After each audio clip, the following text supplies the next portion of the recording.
Conta um Conto apresenta The Howard Phillips Lovecraft, Os Ratos nas Paredes. Narração: Marcelo Fávaro. Tradução: de Alfredo Ferreira.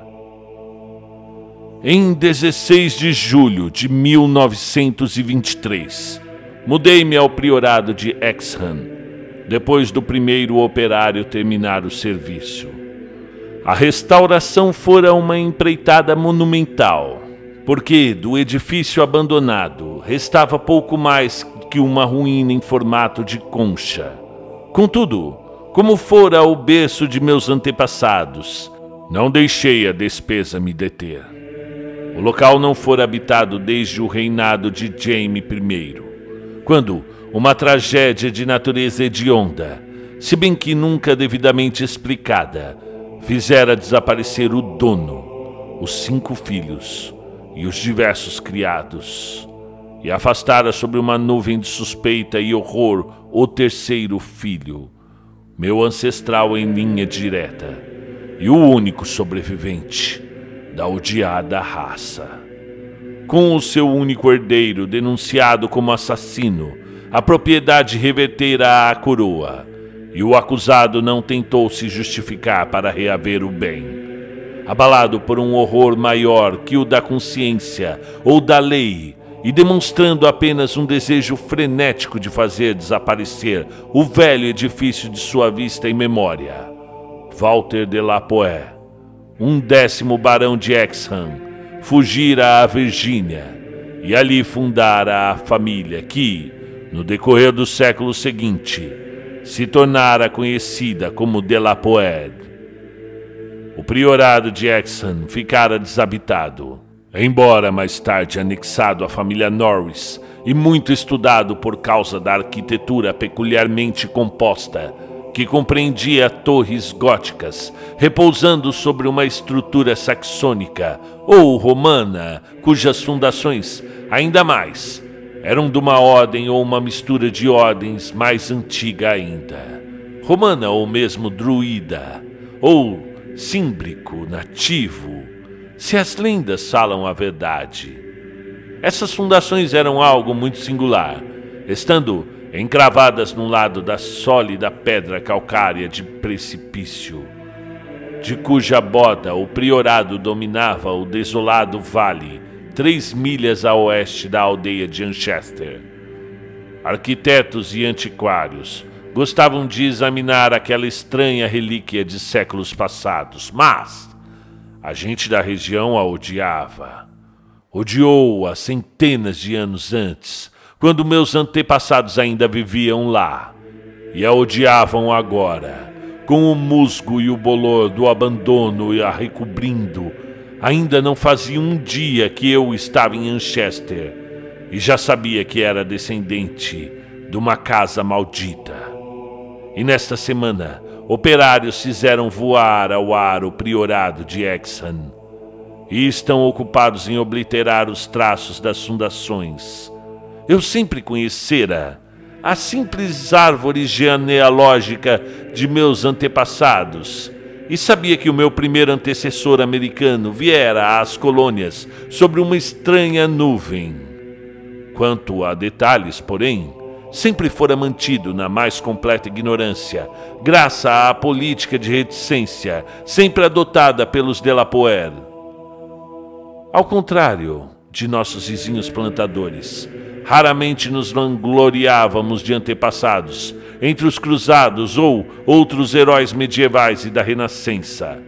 Nem me fora transmitida a tradição, exceto o que pode ter sido mencionado dentro do envelope lacrado deixado antes da Guerra Civil por cada varão ao seu filho mais velho, para ser aberto no pós-morte. As glórias que estimamos foram as logradas depois da migração, as glórias de uma família honrada e altiva, embora talvez um pouco retraída e insociável, da Virgínia. Durante a guerra, nossas fortunas se extinguiram e toda a nossa existência mudara, devido ao incêndio de Carfax, nossa propriedade nos bancos do rio Jaime. Meu avô, avançando em anos, morrera naquele incêndio criminoso.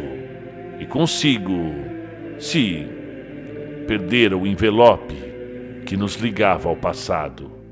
Lembro-me daquele incêndio ainda hoje, como quando o vi com a idade de 7 anos, com os soldados federais dando viva, as mulheres gritando e os negros berrando e rezando.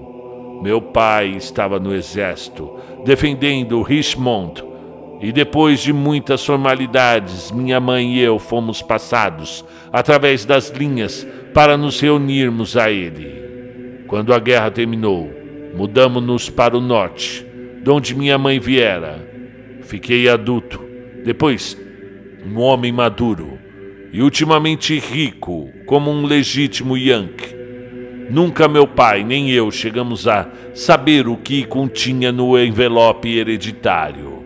E quando mergulhei na monotonia da vida comercial de Massachusetts, perdi todo o interesse pelos mistérios que evidentemente se ocultavam muito longe no passado de minha árvore, a árvore genealógica de minha família.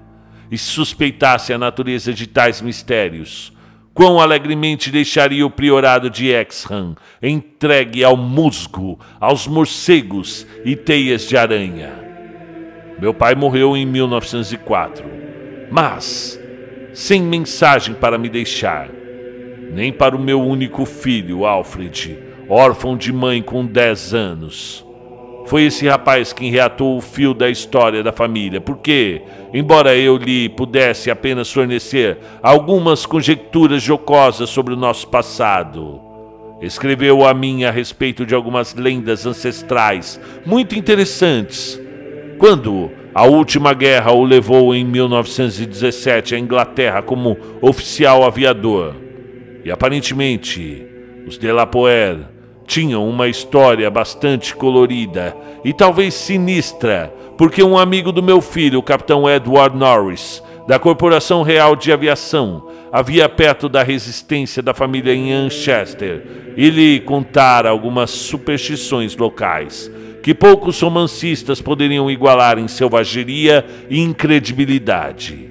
Norris, naturalmente, não as levava a sério, mas divertiam meu filho e lhe davam vasto material para as cartas que me escrevia. Foram essas lendas que me chamaram definitivamente a atenção à minha herança transatlântica e me fizeram comparar e restaurar o solar da família que Norris mostrara a Alfred em seu pitoresco abandono e se oferecera para o conseguir para ele uma quantia surpreendentemente razoável, visto que seu tio era o atual proprietário. Comprei o priorado de Exham em 1918, mas fui quase imediatamente distraído dos meus planos de restauração pela volta do meu filho como um inválido mutilado.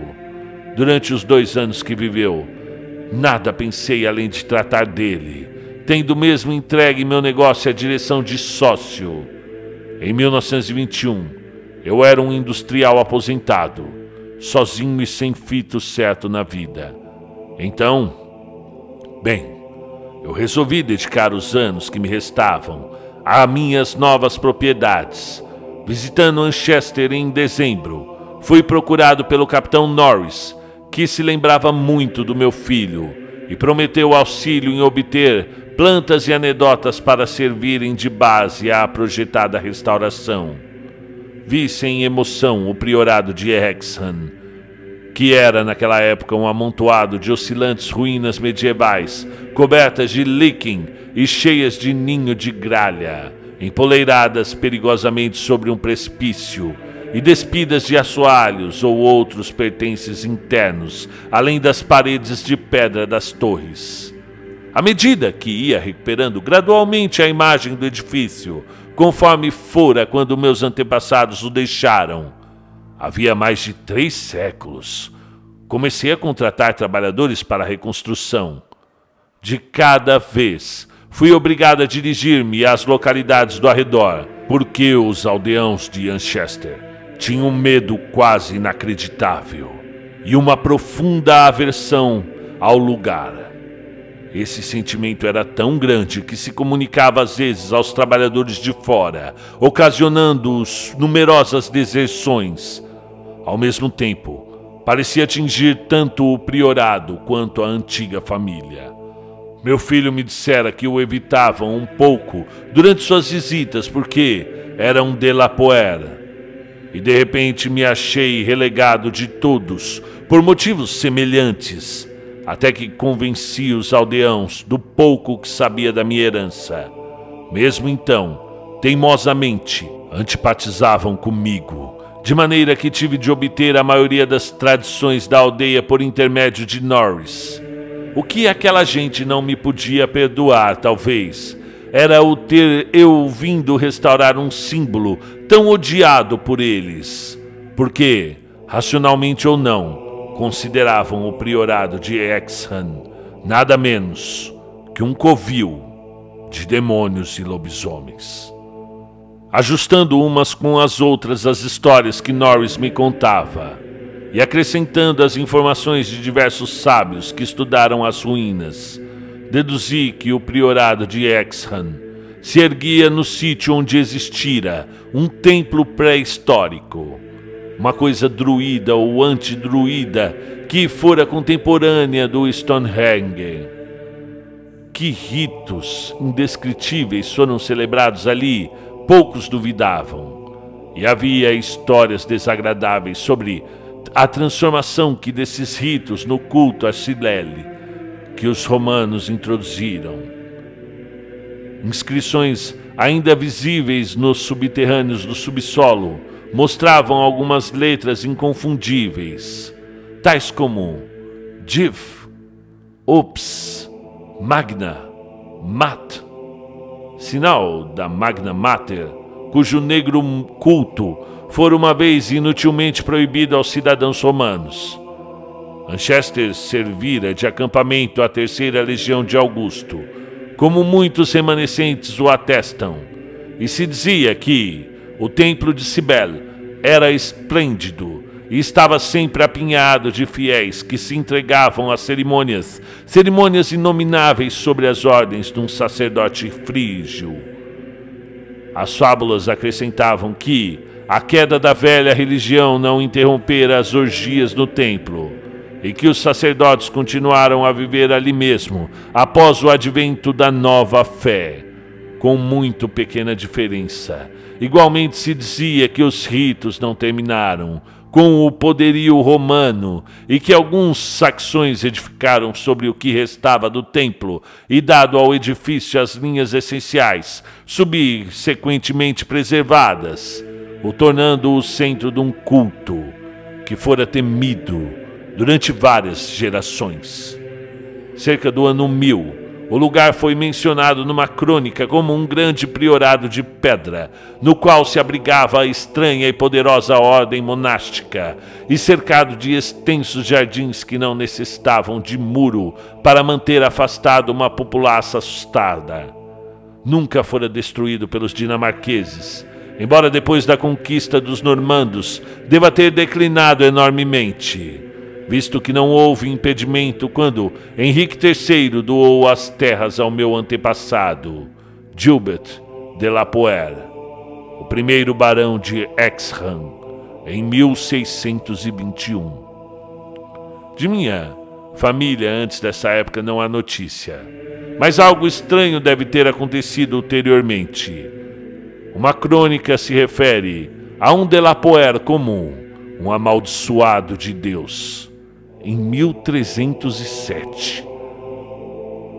Um amaldiçoado de Deus naquele ano. Enquanto a tradição da aldeia mencionara apenas um terror maligno espalhado no castelo, que se ergueu sobre as ruínas do velho templo e do priorado, as histórias ao canto da lareira eram medonhas, ainda mais fantásticas devido à assustada reserva que a cercava e a uma ambiguidade desconcertante. Apresentavam meus antepassados como uma raça de demônios hereditários, ao lado dos quais Gilles de Retz e o Marquês de Sade teriam parecido verdadeiros novatos, e insinuavam à boca pequena que eram responsáveis pelo desaparecimento de aldeões durante várias gerações. Os piores membros, aparentemente, eram os barões e seus herdeiros diretos. Ao menos muito se murmurava a respeito deles. Quando demonstrava melhor inclinação, dizia-se, o herdeiro morria cedo para dar lugar a um rebento mais típico. Parecia haver um culto íntimo na família, presidido pelo chefe da casa, e algumas vezes fechado, exceto a alguns membros. A base do culto era, evidentemente, o mais temperamento do que a ancestralidade, porque fora aceito e praticado por vários membros de fora que se casaram na família.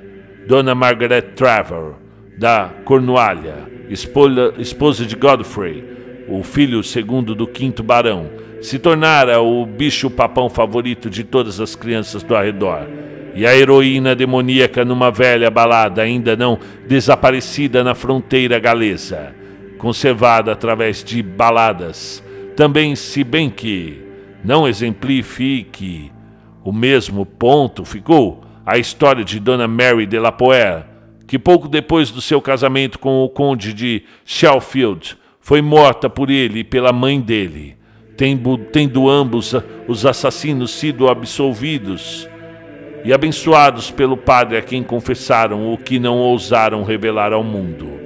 Esses mitos e baladas, sendo típicos de uma superstição absurda, me desagradavam muito, pois a sua persistência e sua aplicação a uma linha tão grande de meus antepassados eram especialmente fastidiosas.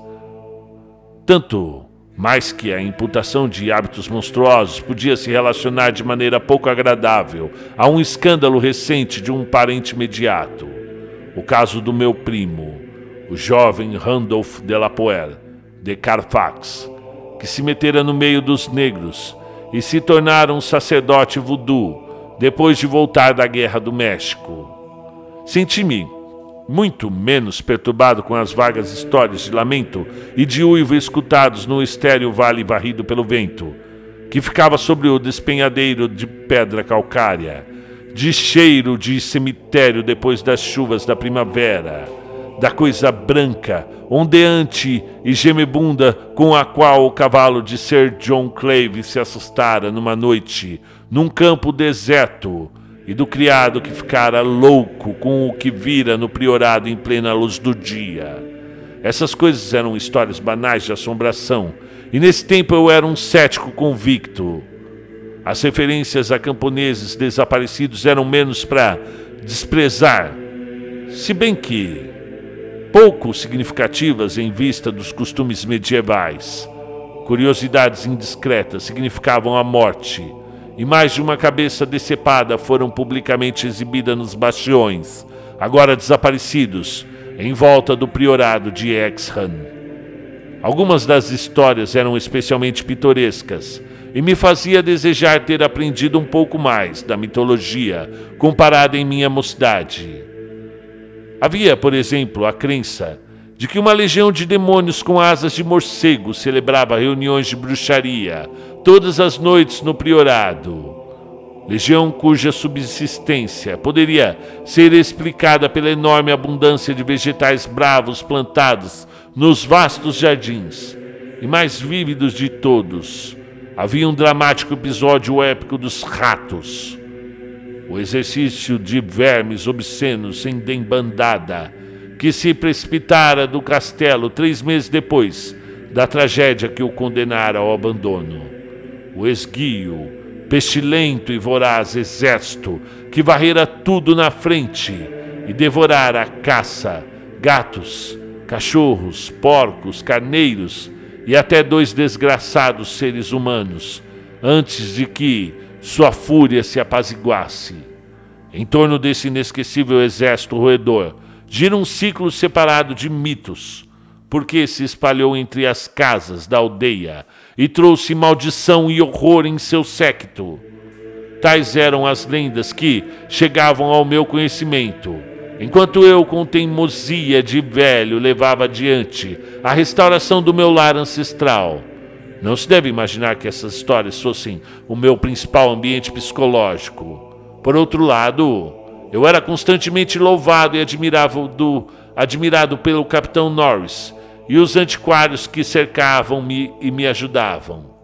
Quando o serviço ficou pronto, mais de 2 anos depois de iniciado, examinei os grandes salões, as paredes apaineladas, os tetos abobadados, as janelas ogivais e as vastas escadarias, com um orgulho que largamente me recompensava da enorme despesa feita com a restauração. Cada atributo da Idade Média fora cuidadosamente reproduzido, e as partes novas se ligaram perfeitamente às paredes originais e fundações.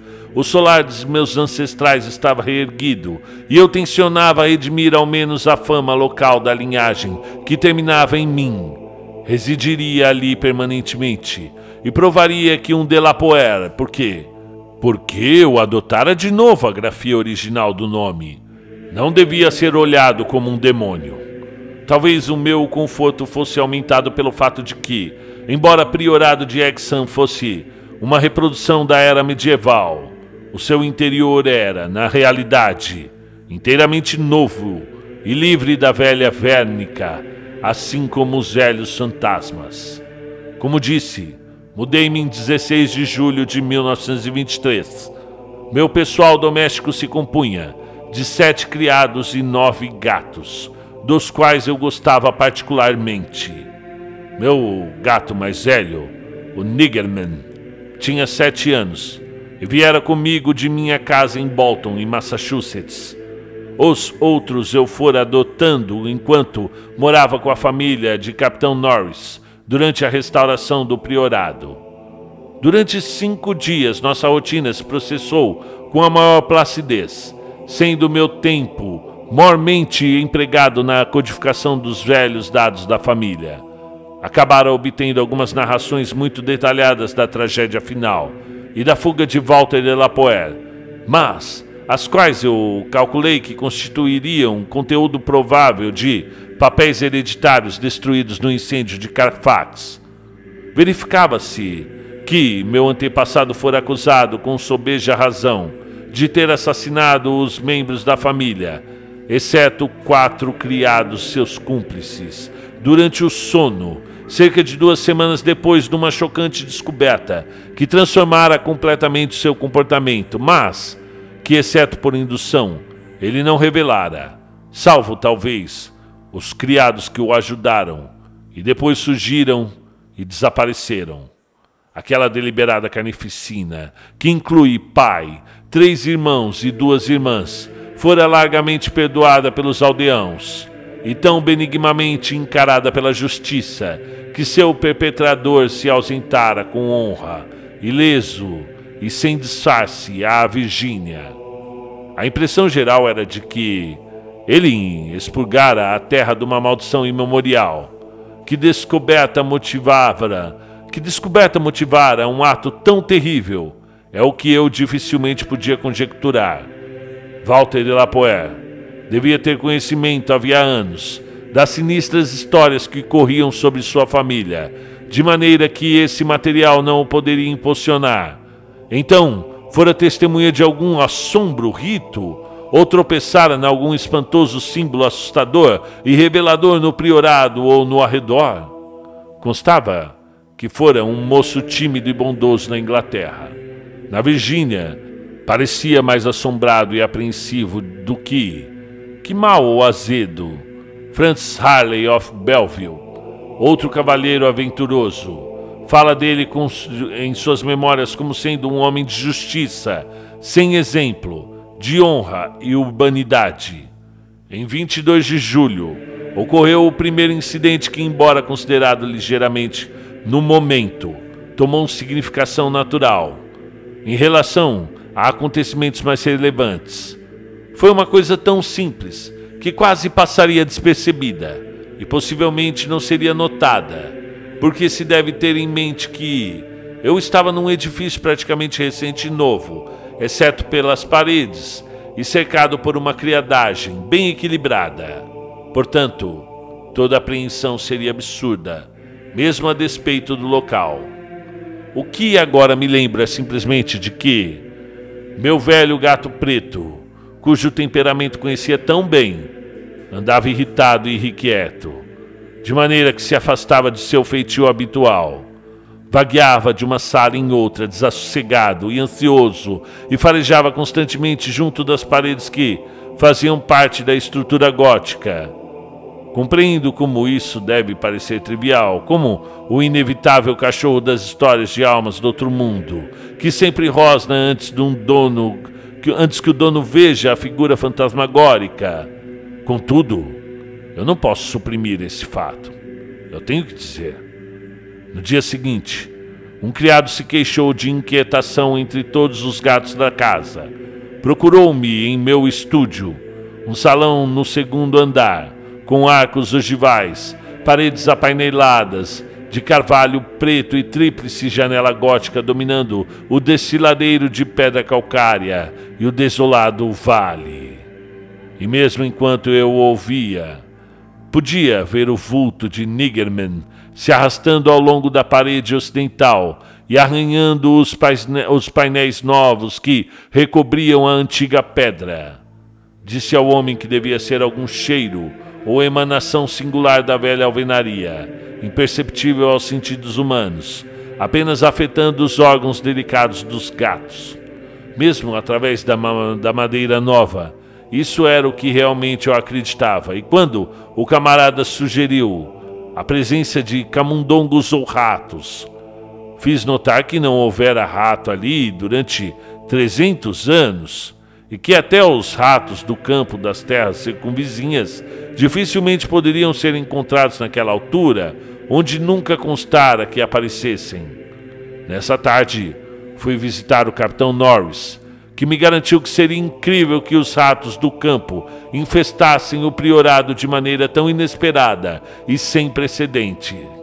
Naquela noite, dispensando, como de costume, o camareiro, me recolhi ao quarto da torre ocidental, que escolhera para mim, e a qual se chegava através do estúdio, por uma escada de pedra e uma curta galeria. A primeira parcialmente antiga, a segunda inteiramente restaurada.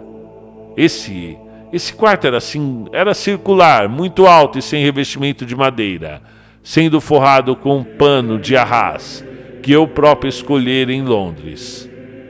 Vendo que Niggerman estava comigo, fechei a pesada porta gótica e me despedi à luz das lâmpadas elétricas, que tão inteligentemente imitavam a vela, finalmente apagando as luzes e mergulhando no vasto leito lavrado e com dossel, tendo o venerável gato no lugar, um costumeiro junto aos meus pés. Não corria as cortinas e olhava para fora da janela do lado norte, que tinha em minha frente. Havia um prenúncio de aurora no céu, e os delicados endilhados da janela se recortavam graciosamente sobre o fundo claro. A certa altura, devo ter adormecido calmamente porque tenho a vaga sensação de ter emergido de estranhos sonhos quando o gato saiu violentamente da plácida posição. Eu ouvia a frouxa claridade da aurora, com a cabeça esticada adiante, as patas da frente pousadas em meus tornozelos e as traseiras esticadas para trás. Estava olhando intensamente a um ponto da parede, um pouco à esquerda da janela, um ponto que, a meus olhos, nada tinha especial, mas sobre o qual toda a minha atenção agora estava concentrada. Observando, verifiquei que Niggerman não se excitara em vão. Se o pano de arras realmente se moveu, não posso dizer. Acho que sim, muito de leve. Mas o que posso jurar que vi atrás dele, ouvi um chiado baixo e distinto, como de um rato ou um camundongo. No mesmo instante, o gato pulou agilmente sobre a tapeçaria, arrastando a parte suspeita ao chão com o seu próprio peso, e deixando exposta a velha e úmida parede de pedra, remendada aqui e ali pelos restauradores, na qual não se via sinal de ladrões roedores. Niggerman ficou andando de um lado para o outro, junto àquele pedaço da parede, arranhando o pedaço caído do pano de arras e, aparentemente, tentando às vezes meter a pata entre as paredes e o assoalho de carvalho. Nada achou. e depois de algum tempo voltou cansadamente ao lugar, nos pés da cama. Não me mexi, mas não dormi o resto da noite. Observando, verifiquei que Niggerman não se excitara em vão. Se o pano de arras realmente se moveu, não posso dizer. Acho que sim, muito de leve. Mas o que posso jurar é que atrás dele ouvi um chiado baixo e distinto, como o de um rato ou de um camundongo. No mesmo instante, o gato pulou agilmente sobre a tapeçaria, arrastando a parte suspeita ao chão com seu peso e deixando exposta a velha e úmida parede de pedra, remendada aqui e ali pelos restauradores, e na qual não se via sinal dos ladrões roedores. Niggerman ficou andando de um lado ao outro, junto àquele pedaço de parede, arranhando o pedaço caído do pano de arras e, aparentemente, tentando às vezes meter a pata entre a parede e o assoalho de carvalho. Nada achou, e depois de algum tempo voltou cansadamente ao lugar, nos pés da cama. Não me mexi, mas não dormi o resto da noite. Na manhã, interroguei todos os criados e verifiquei que nenhuma notara algo anormal, exceto a cozinheira, que se lembrava do procedimento de um gato que ficara no peitoril da janela do seu quarto. Esse gato miara uma hora determinada da noite, acordando a cozinheira a tempo de o ver precipitar-se resolutamente da porta aberta e descer a escada. Cochilei um pouco depois do almoço e na tarde procurei de novo o Capitão Norris, que ficou muito interessado no que contei. Os singulares incidentes, tão sem importância e, no entanto, tão curiosos, despertavam o seu senso pitoresco e provocaram uma série de reminiscências de crendice local sobre fantasma. Ambos estávamos sinceramente perplexos com a presença de rato, e Norris me emprestou algumas ratoeiras e um pouco de trigo roxo, que mandei os criados espalhar em lugares estratégicos quando voltei. Recolhi-me cedo, porque estava com muito sono, mas fui perturbado pelos mais horríveis sonhos. Parecia que estava olhando de imensa altura, adentro de uma gruta escura, cheia de imundície até a altura dos joelhos, e no qual um homem de barba branca, em traje de porqueiro, pastoreava seu rebanho de animal flácido e esponjoso, cujo aspecto me enchia de invencível asco. Depois, quando o homem parou, acenando com a cabeça, um formidável enxame de ratos começou a cair no imundo abismo e se atirou a devorar os animais e ao homem ao mesmo tempo. Fui bruscamente desperto daquela terrífica visão pelos movimentos de Niggerman, que estivera dormindo, como o de costume, atravessado em meus pés. Dessa vez não tive de indagar o motivo das rosnadelas e bufos e do medo que o fazia cravar as unhas em meus tornozelos. Inconsciente de minha dor, claro, porque em toda a volta do quarto, as paredes, elas ressoavam com o nauseante som, o chiado nojento e podre de enormes ratos enfurecidos. Imagine todo o quarto, dentro das paredes, aquele som. Não havia claridade da aurora para deixar ver os panos de arras, mas eu não estava tão assustado a ponto de não poder acender a luz. Quando as lâmpadas brilharam, vi toda a tapeçaria se agitando horrivelmente, fazendo com que os desenhos, um tanto originais, executassem uma singular dança da morte. Aquele movimento desapareceu quase logo, e o som também. Pulando da cama, tateei a parede com um cabo comprido de um esquentador que estava perto, e afastei um pano da tapeçaria para ver o que há atrás. Nada vi além da parede de pedra, e até o gato perder aquele aspecto tenso que denunciava a presença de coisas anormais. Quando examinei a ratoeira circular colocada no quarto, encontrei todas as aberturas desarmadas, se bem que não restasse indício algum de que fora apanhado e fugira. Continuar dormindo era impossível, claro, e assim, acendendo uma vela, abri a porta e saí à galeria, em direção à escada, para descer a meu estúdio, com Niggerman seguindo em meus calcanhares. Antes de atingirmos os degraus de pedra, no entanto, o gato se precipitou em minha frente e desapareceu escada abaixo. Desci atrás e subitamente percebi no grande salão embaixo ruídos de natureza inconfundível.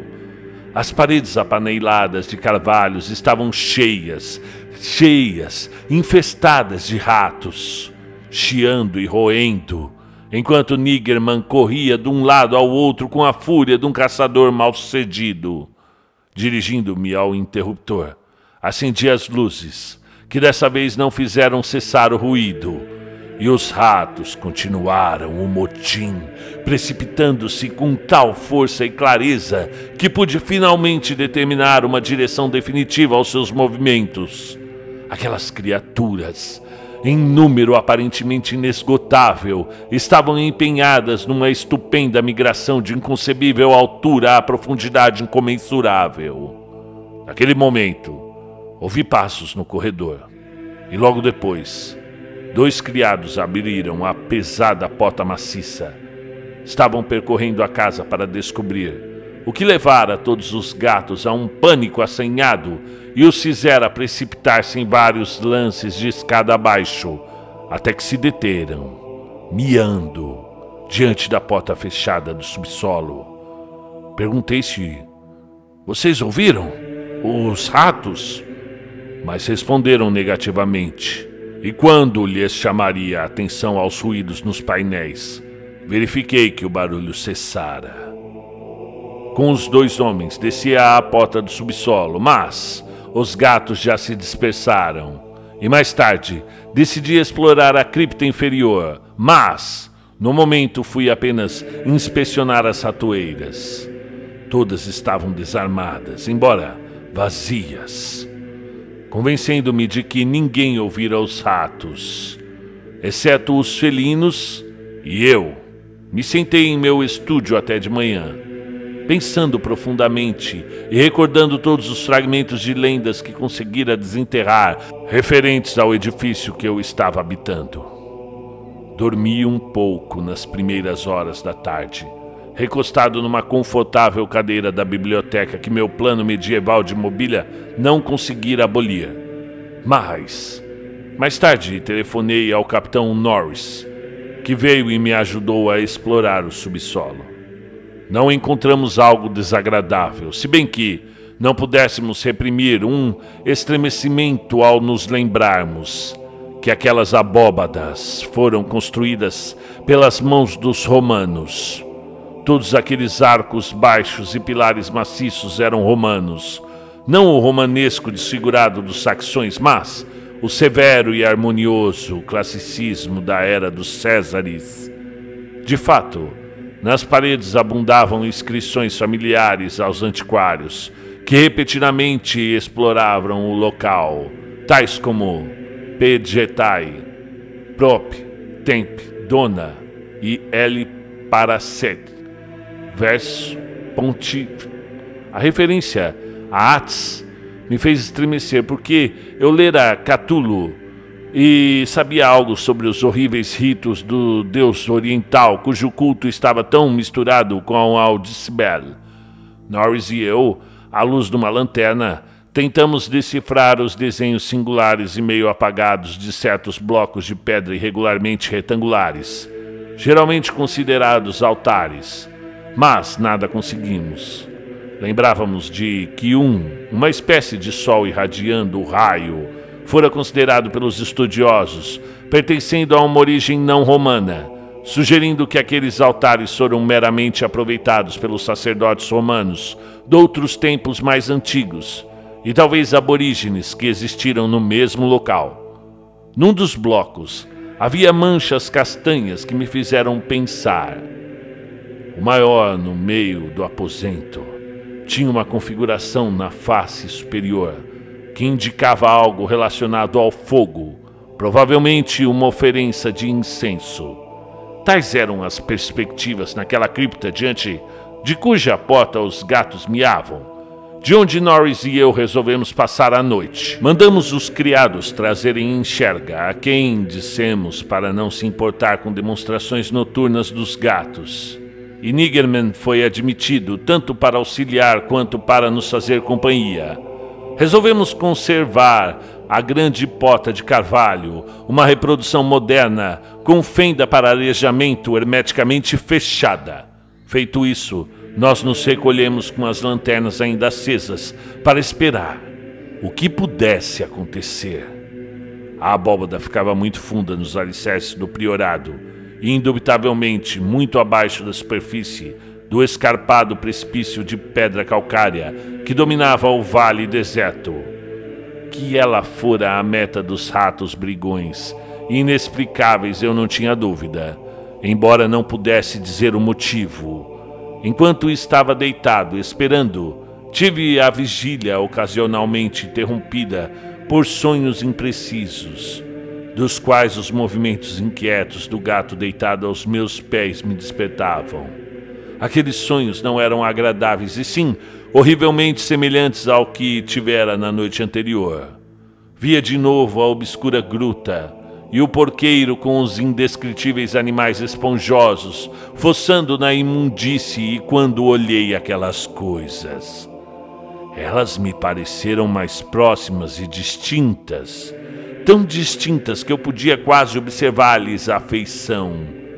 Não observei a característica flácida de um deles e acordei com um tal grito que Capitão Norris, que não dormira, riu muito. Talvez disse mais ou menos, se soubesse o que me fizera gritar. Mas só me lembrei mais tarde. Um horror extremo paralisa às vezes a memória, de grata maneira. Norris me acordou quando o fenômeno começava, no meio do mesmo sonho aterrador. Fui desperto por ele me abanando de leve e me concitando a escutar os gatos. De fato, havia muito a escutar, porque, além da porta fechada ao topo dos degraus de pedra, eles se elevava um verdadeiro pandemônio de felinos miando e arranhando, enquanto Niggerman, sem se importar com os seus semelhantes lá fora, corria excitadamente em volta das paredes de pedra lisa, nas quais eu ouvia a mesma babel de ratos roendo que me perturbara na noite anterior. E então, um terror agudo despertou em mim, porque aquilo era a anomalia que nada normal podia explicar. Aqueles ratos se não eram o fruto de uma loucura que eu compartilhava com gatos, deviam estar perfurando e deslizando dentro das paredes romanas que eu julgara serem blocos de sólida pedra calcária. A menos, talvez, que a ação da água durante os mais de 17 séculos perfurasse túneis sinuosos que os roedores alargaram e ampliaram. Mesmo assim, o horror espectral não era menor, pois, se eram animais vivos, como Norris não os ouvia, por que me dizia para observar Niggerman e escutar os gatos lá fora? E por que tentava descobrir vagamente o que os pôde despertar? Quando consegui dizer, tão racionalmente quanto pude, o que julgava estar escutando, meus ouvidos receberam a última impressão da debandada dos ratos que se afastavam sempre mais abaixo, muito além da cripta mais profunda, até parecer que toda a rocha embaixo estava crivada de ratos em fuga. Norris não se mostrou tão cético quanto eu esperava. Ao contrário, pareceu profundamente impressionado. Fez-me notar que o clamor dos gatos à porta cessara, como se dessem os ratos por perdidos, enquanto Niggerman tinha um ataque de renovada inquietação e estava arranhando freneticamente a superfície do grande altar de pedra no meio do aposento, a qual ficava mais perto do enxergão de Norris do que do meu. Meu medo do desconhecido foi enorme. Algo assombroso acontecera e eu via que o Capitão Norris, um homem mais moço, mais forte e presumivelmente mais materialista, estava tão impressionado quanto eu, talvez por causa de sua permanente e íntima familiaridade com as lendas locais.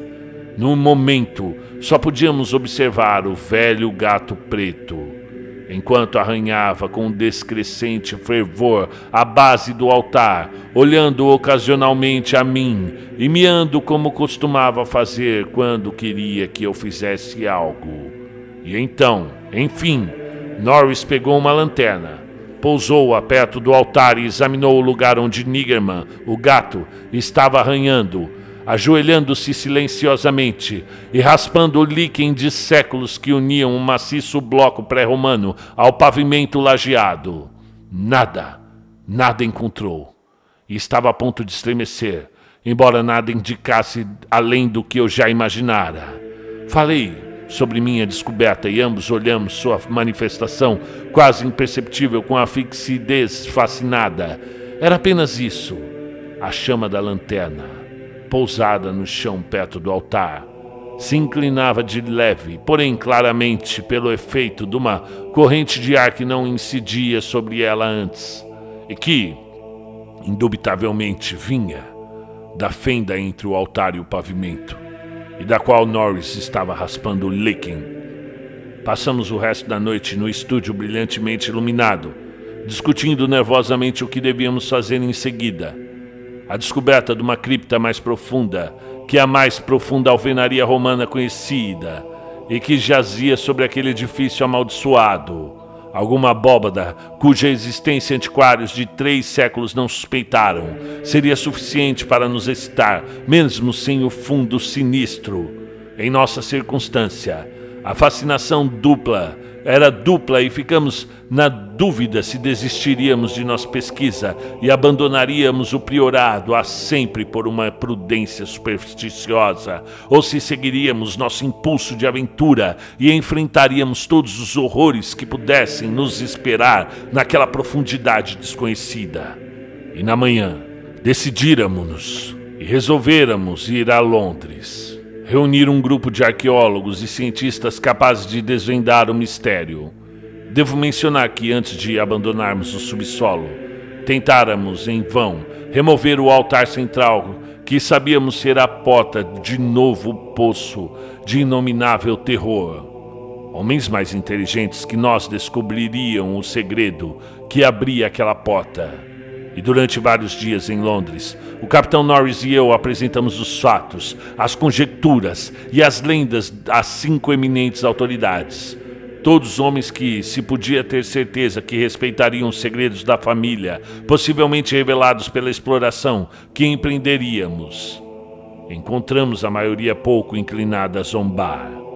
E ao contrário, muito interessada e sinceramente até simpática. Não é necessário nomeá-los, mas posso mencionar que entre eles estava Sir William Brinton, cuja escavação no Throat interessou ao mundo inteiro em sua época. E quando todos tomamos o trem para Anchester, senti-me à beira de revelações assombrosas, e essa sensação parecia simbolizada pelo luto de muitos Yankees à notícia inesperada da morte do presidente do outro lado do mundo. Na tarde de 7 de agosto, chegamos ao priorado de Exham, onde os criados me asseguraram que nada de anormal acontecera. Os gatos e até o velho Niggerman estiveram perfeitamente calmos, e nenhuma ratoeira se desarmara em toda a casa. E devíamos começar a exploração no dia seguinte. E até lá indiquei os quartos destinados aos hóspedes. Fui dormir em meu quarto na torre, com Niggerman aos meus pés. O sono veio rapidamente, mas eu tive aqueles sonhos horrorosos. Houve uma visão de uma festa romana, como a de Trimalchio, com uma coisa horrenda, numa travessa coberta. Depois veio a maldita coisa periódica, o porqueiro novamente, e sua imundície mergulhados na gruta escura. No entanto, quando acordei, era dia claro e havia sons normais na casa embaixo. Os ratos, vivos ou fantásticos, não me perturbaram e Niggerman estava ainda calmamente adormecido. Ao descer, soube que a mesma tranquilidade reinara na casa toda, coisa que um dos sábios convidados, um camarada chamado Thornton, dedicado à física, atribuiu absurdamente ao fato de que já vira o que certas forças quiseram mostrar a mim. Tudo estava pronto, e às 11 horas, o nosso grupo, composto de 7 homens, levando poderosas lanternas elétricas e apetrechos para escavação, desceu ao subsolo, e a porta foi aferrolhada por dentro. Niggerman estava conosco, porque os pesquisadores não viam razão para desprezar a sua irritabilidade e desejavam que ele estivesse presente no caso de haver alguma obscura manifestação de roedor. Observamos as inscrições romanas e os desenhos desconhecidos dos altares apenas por alto, porque 3 dos sábios já os viram e todos sabiam das características. Nossa atenção se concentrou no monumental altar do centro, e dentro de uma hora, Sir Guilherme Brinton o fizera girar atrás, balanceando por algum contrapeso invisível. Então surgiu um espetáculo horroroso que nos desorientaria se não estivéssemos preparados. Além de uma abertura quase quadrada do pavimento lajeado, espalhada sobre um lance de degraus de pedras tão prodigiosamente gastos que no centro formaram um pouco mais de um plano inclinado. Havia uma profusão de ossos humanos ou semi-humanos. Os que ainda conservavam a forma de esqueletos mostravam atitudes de pavor, pânico, e em todos se viam marcas de serem roídos. As caveiras e crânios revelavam pertencer a idiotas, cretinos ou primitivos seres. Sobre os degraus recobertos por aqueles despojos horrendos se cavava uma passagem aparentemente cinzelada na sólida rocha e na qual vinha uma corrente de ar. Essa corrente não era um bafo súbito de deletério escapado de uma cripta fechada, e sim uma leve brisa fresca. Não nos detivemos muito ali, e estremecendo, começamos a abrir o caminho nos degraus abaixo.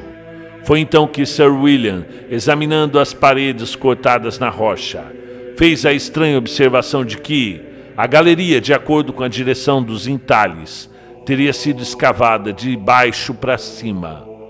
Agora, devo ser muito explícito e escolher bem as palavras. Depois de descermos alguns degraus entre os ossos roídos, vimos que havia luz adiante. Não uma fosforescência miasmática, mas uma luz do dia coada, que só podia proceder de fendas desconhecidas na estrutura rochosa que dominava o vale deserto. Não era de admirar que tais fendas passassem despercebidas fora, porque não só o vate era absolutamente desabitado, quanto o despenhadeiro tão alto e tão a pique que só um aeronauta podia estudar a superfície com cuidado. Alguns passos mais, e ficamos literalmente sem respiração ao contemplar o que tínhamos diante dos olhos. Tão literalmente que Thornton, o pesquisador físico, desmaiou nos braços do homem assombrado que estava atrás. Norris, com o rosto gordo, flácido e branco, soltou um grito inarticulado, enquanto eu, acho que o que fiz foi abrir a boca e tapar os olhos.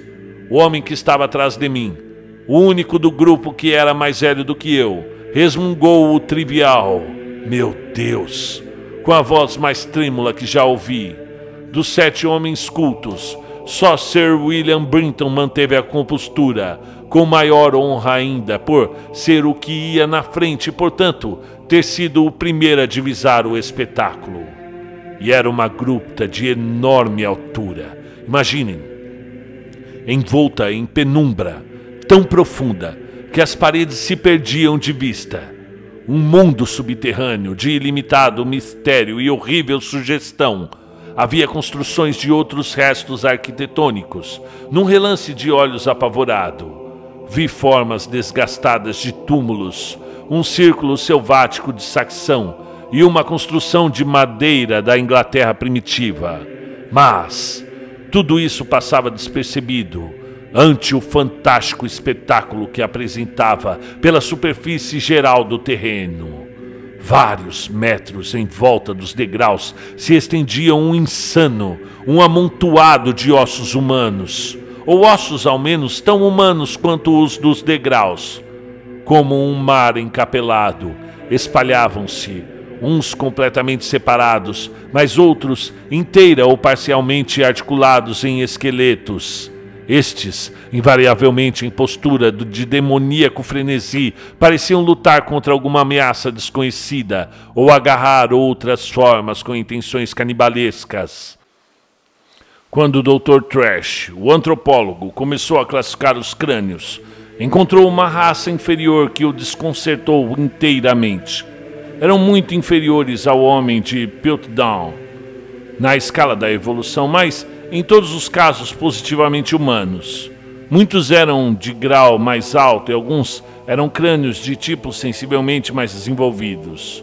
Os ossos estavam roídos, claro, em grande parte por ratos, membros caídos do exército letal que encerrara a antiga tragédia. Admiro-me de como algum de nós sobreviveu e conservou o juízo depois daquele horrendo dia da descoberta. Nem Hoffman, nem Husman poderiam conceber uma cena mais selvagemente incrível, mais freneticamente repelente ou mais goticamente grotesca que aquela gruta mergulhada em penumbra, através da qual nós 7 avançamos, vacilantes cada qual, tropeçando de revelação em revelação, e com o propósito de não pensar nos acontecimentos que desenrolariam naquele lugar há 300, 400, 1000 ou até 10.000 anos. Era uma antecâmara do inferno, e o pobre Norton desmaiou outra vez quando Trash disse que alguns daqueles esqueletos foram descendentes de quadrúpedes havia mais de 20 ou 30 gerações. O horror se juntava ao horror quando começamos a interpretar as ruínas arquitetônicas. Os quadrúpedes, com seus ocasionais suplementos de bípedes, foram guardados em jaulas de pedra, das quais deviam ter escapulido no último delírio de fome ou de medo dos ratos. Houvera grandes rebanhos, evidentemente engordados com os vegetais bravos, cujos restos se podiam ainda ver como uma espécie de resíduo pestilento no fundo de vastas celas de pedra, mais velhas que Roma. Eu sabia agora porque meus antepassados possuíam tão vastos jardins. A finalidade dos rebanhos não era mais mistério para mim. Sir Guilherme, em pé, com a lanterna elétrica na ruína romana, traduziu em voz alta o mais chocante ritual que jamais ouvi, e falou da dieta do culto antediluviano que os sacerdotes de Cibele encontraram e misturaram com os deles. Norris, apesar de habituado às trincheiras, não podia andar direito quando saiu do edifício de construção inglesa. Era açougue e cozinha. Já esperava isso, mas era demais ver utensílios familiares ingleses no meio daquilo e ler grafia familiar inglesa ali. Alguns escritos datados até de 1610. Não me atrevi a entrar naquele edifício, cujas atividades demoníacas foram interrompidas apenas pela adaga do meu antepassado, Walter de la Poer. No que me atrevi a entrar foi na construção saxã, cuja porta de carvalho caíra, e ali encontrei uma terrível fila de 10 celas de pedra com barras enferrujadas. 3 tinham os ocupantes, todos esqueletos da evolução avançada, e no dedo ósseo de um encontrei um anel de sinete, com o meu escudo de arma. Sir William descobriu uma cúpula, com celas ainda muito mais antigas, sob a capela romana, mas estavam vazias, e sob elas havia uma cripta com caixões de ossos arrumados, em ordem, alguns com terríveis inscrições gravadas em latim, grego e frígio. Entretanto, Dr. Trash abrira um dos túmulos pré-históricos e tirara crânios que eram um pouco mais humanos que o de um gorila e que exibiam indecifráveis gravações ideográficas. No meio de todo aquele horror, no meio de todo aquele terror, o meu gato passeava, imperturbável. Uma vez o vi monstruosamente trepado num alto de uma pilha de ossos e tive vontade de conhecer os segredos que estariam escondidos atrás dos seus olhos amarelos. Tendo observado até certo ponto as espantosas revelações daquela área, envolta numa penumbra, tão horrendamente antevista em seu sonho intermitente, voltamos-nos à profundidade aparentemente incomensurável da lôbrega caverna, onde nenhum raio de luz da ribanceira podia penetrar. Nunca saberemos que invisíveis mundos fantásticos jaziam além da pequena distância onde nos aventuramos, porque decidimos que aqueles segredos não eram próprios à humanidade, mas víramos o bastante para nos mantermos bem perto uns dos outros, porque não avançáramos muito quando a luz das lanternas elétricas nos mostrou aquela maldita infinidade de buracos nos quais os ratos se banqueteavam e cuja súbita falta de reabastecimento levara a raivosa hoste de roedores primeiro a se lançar sobre os rebanhos de seres vivos enfraquecidos pela inanição e depois a que se precipitarem para fora do priorado naquela histórica orgia de devastação que os aldeãos nunca esquecerão. Meu Deus! Aqueles negros buracos putrefatos, cheios de ossos roídos e crânios perfurados, aqueles abismos de pesadelo, entupidos com ossos de pitecantropos, celtas, romanos e ingleses de incontáveis séculos. Alguns estavam cheios e ninguém saberia dizer a profundidade. Outros não revelavam ainda o fundo à luz de nossas lâmpadas elétricas e pareciam povoados por sombras hostis. O que fora feito, pensei, dos desgraçados ratos que se precipitaram naqueles buracos no meio da escuridão daquele terrível tártaro. Uma vez meu pé escorregou perto de um daqueles abismos gigantes e tive um momento de pavor indizível. Devo ter ficado suspenso durante algum tempo, porque não vi alguém do grupo além do gordo Capitão Norris. Então veio um som daquela vastidão negra e sem fim, que julguei conhecer e vi no meu velho gato preto. Eu vi ele passando por mim como um deus egípcio alado, direto para dentro do ilimitado abismo do desconhecido. Mas também não demorei muito, porque dentro de mais um segundo não restava dúvida.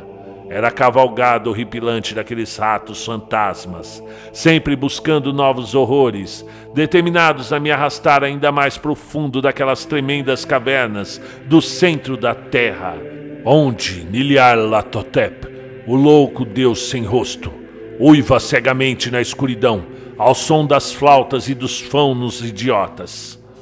Minha lâmpada elétrica se extinguiu, mas continuei correndo.